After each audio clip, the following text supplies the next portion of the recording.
you're new here, welcome to the channel. If you're a returning viewer, welcome back. Glad to have you. Today, we're going to be replacing the upstream and downstream O2 sensors on the 2015 Evo 10 GSR. I'll have a list of the tools you're going to need down below, as well as links to purchase those tools in case you don't want to go out to your local hardware store during this whole COVID thing. And the things we're going to have to do for this is you're going to need to get the car up because you're going to have to get under the vehicle to remove both of the sensors. They're relatively close together. They're not, you don't have to take anything off to get to them. And you will have to take some stuff apart inside of the passenger side of the vehicle to get to them. And I'm going to take apart a little more than you have to do so that we can get some better views of exactly where stuff's at and exactly what you need to hook up and unhook throughout this process. If you find this video useful, please feel free to click the subscribe button and like buttons down below. And don't forget, if you do that, to click the little notification bell so you can make sure that you get the latest videos as we're posting them. Thank you for coming. Let's get to this video. Let me show you how to get this done. Alright, so here's what we're going to need for this install today. I got a couple flathead screwdrivers, being able to pop out pop caps for the body panel. We have the upstream and downstream O2 sensors.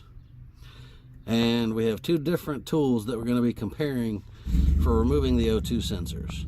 We have an O2 socket and an O2 socket wrench. I'll have the links for these down in the description. Now, back to the install. Alright, so removing the upstream sensor, the first thing you gotta do is take out the Phillips head screw that's right there. Then the next thing we're gonna have to do is take out the glove box. So let's get to that. Alright, so first piece of removing this is to squeeze these tabs together and pull this rod off. There we go. Alright, now that that's off,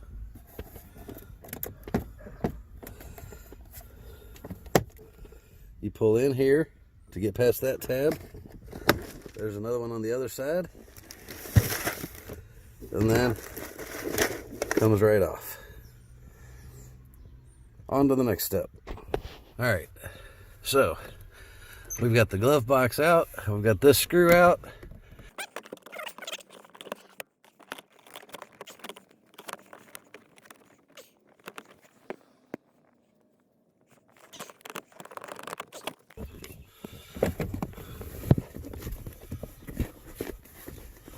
Roll the carpet back, and you can see here where the O2 sensor comes in.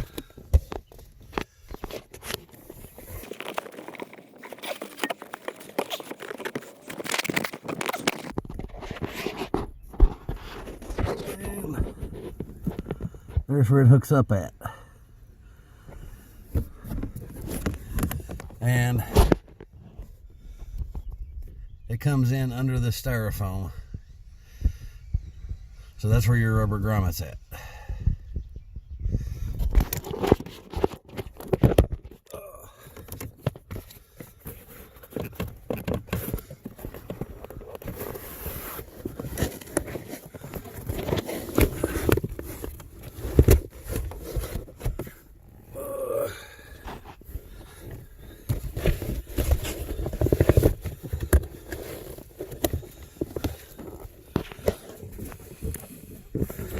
Now, it could be helpful to also take out this panel. So now that we've gotten this far, let's go under the car and get that O2 sensor unhooked. Alright, so one other thing I want to make sure you know too with this install is before you disconnect the old O2 sensors, you should clear all the codes out of your ECU. And then once you have all the codes cleared and you're showing no codes in the auxiliary position, not with the car running, then you can do the O2 sensor install. This is just to help make sure that the computer doesn't get confused as you're changing parts on it. Alright, back to the install. Alright, so here we have the upstream O2 sensor. Kind of does a little loop up there Comes around the pipe, goes through this clip, kind of loops down, and there's the grommet that goes into the car where it was under the styrofoam inside.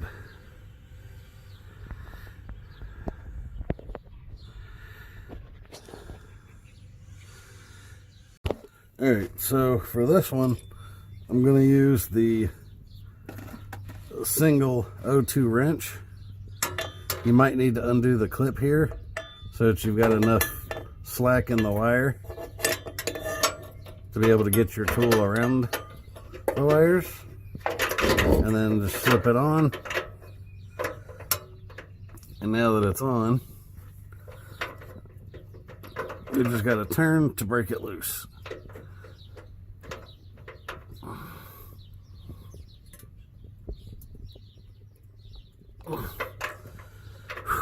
Alright, let me get this broke free. I'll be right back. Alright, for the sake of... So, we got this broke free. So now you just got to unscrew it until it comes out. And that's the old Upstream O2 sensor unhooked. And I already broke it free. So here's the downstream. Still being a pain.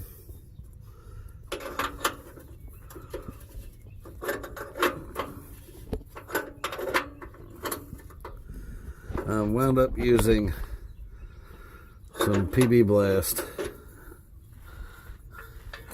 to work on getting these free. I think I may have to treat this one again.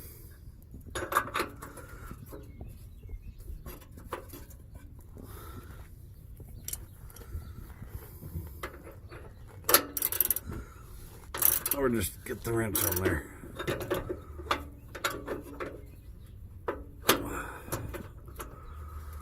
I like to show y'all that even when you watch our videos, it's not always as easy as it can look.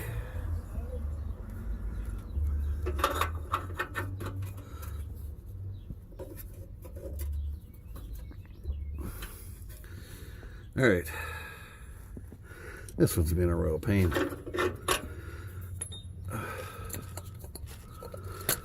Now, we'll say if you use PB on, especially this one, because it's on your cat, which is short for catalytic converter, you want to make sure that you, this is completely dried off before you try to start or run the car.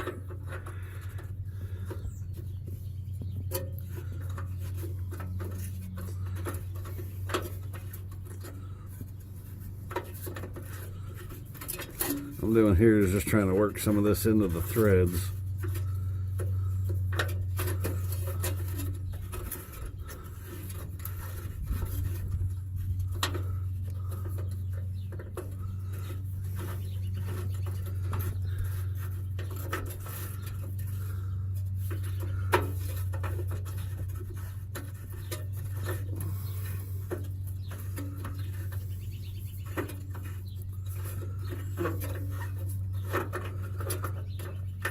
And it's out.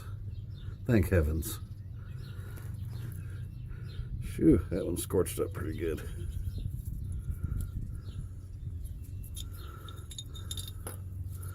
All right. Now I've already taken all these out of the clips. You can see that one's all the way down to there. And you'll just have to trust me. The upper one is up to having the grommet pulled out. Alright, now let's go up top and get the other side of taking these off. Alright, so I got the foam out. Didn't have to take this panel out. Got the carpet rolled back enough to slide the foam out. Now, pulling this, you just run your finger up under it, and then you can pull it.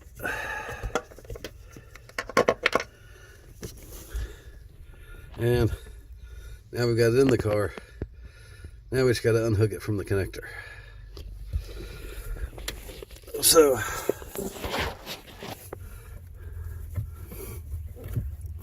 connector is right here.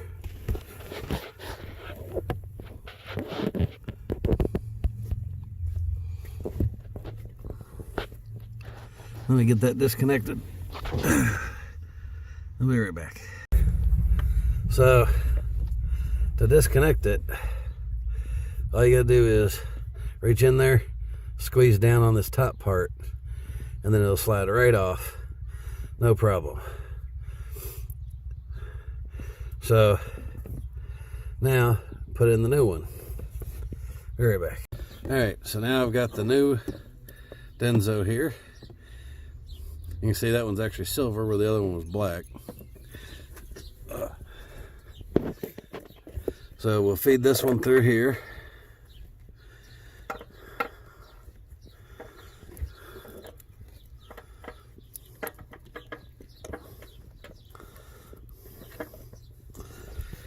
And you don't want to secure the grommet until after you have it screwed back into the pipe.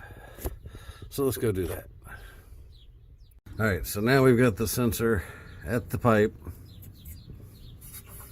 And we're going to want to put some of this Denso copper lube onto the threads before we actually screw it into the pipe.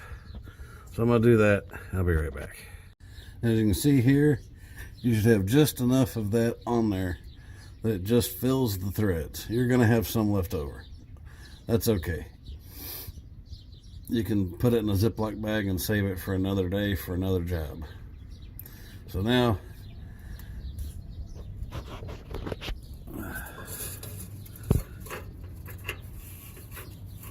we just get this lined up.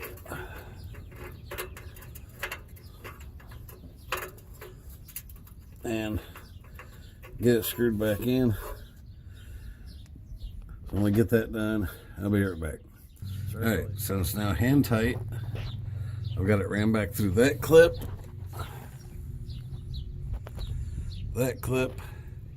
and that clip. So now, after we snug it down into the pipe, we can go back and push the grommet into place and get the wire hooked up. Snug it back up. We're going to take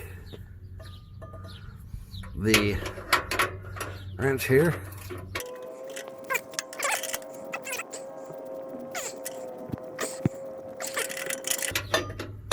and there we go. That's that one installed in the pipe. Now let's go finish hooking up the upstream, and then we'll go to the fun of the downstream, that is the royal pain. Alright, so now that we're done underneath, we can push the grommet back in.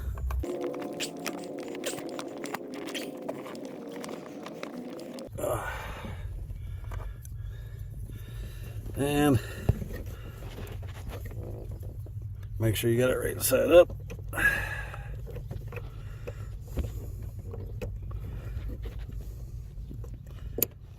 Hear the click. Alright.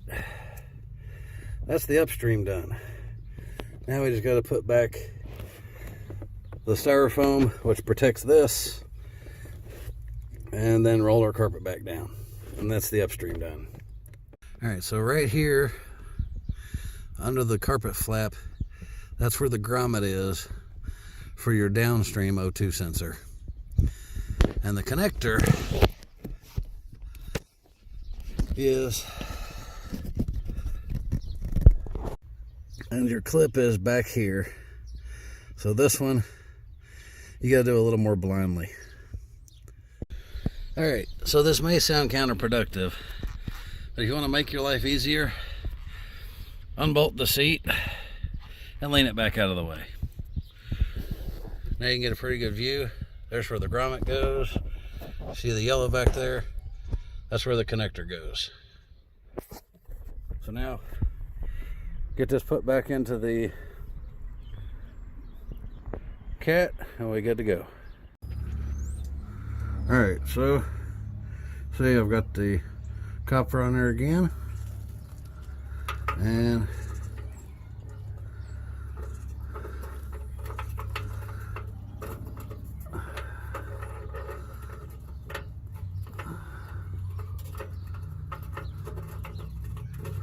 found the thread. Oh.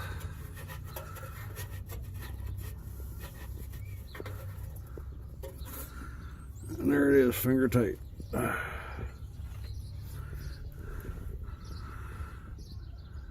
So now I just tighten this down with the wrench, and we're done under here after we put it back in its clips over there. And the final proof of the work.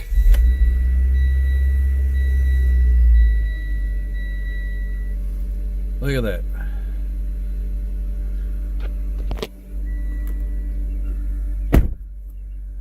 We still got the routine maintenance light, but the check engine light's gone. And I've already checked it, no codes. So job well done. Alright, so today we got the upstream and downstream O2 sensors installed. Hopefully I had a few tips in there that'll be helpful for you if you need to do this either of or both of these installs as well yourself. Showed you what tools were needed, and those will be down in the description if you want to get those. And obviously there's going to be online links, so if you don't want to get out during this whole COVID thing, you can just click the links below and that'll take you to Amazon where you can pick up these tools. And of course you're welcome to find them from any other places like AutoZone, O'Reilly's, Advanced Auto, or any other auto supply places. Maybe you've got a great mom and pop place around the corner that'll have them for you too. So next things we've got coming up on the channel, we're going to have a full ETS turbo back install coming up here in the near future for the Evo. We're going to have the Grim Speed boost controller install coming up here in the near future. And I've also, the next video that I'm going to have coming out for the Evo is going to be the emergency brake rebuild video. So if you think any of these will be helpful for you, don't forget to subscribe to keep you up on the channel. And don't forget to hit the notification bell over here so that you can be sure to know as soon as we get these videos posted. We're going to be trying to release these each Monday. We'll be releasing a video. So hopefully you found this helpful. If you did, please click the like down below to let me know that you liked it. If you've got any other questions, concerns, comments, points that might help any videos in the future, or things that you liked that I did in this video that you want to see me keep doing, please let me know. Thank you for coming. Take care, and I hope you have a great day.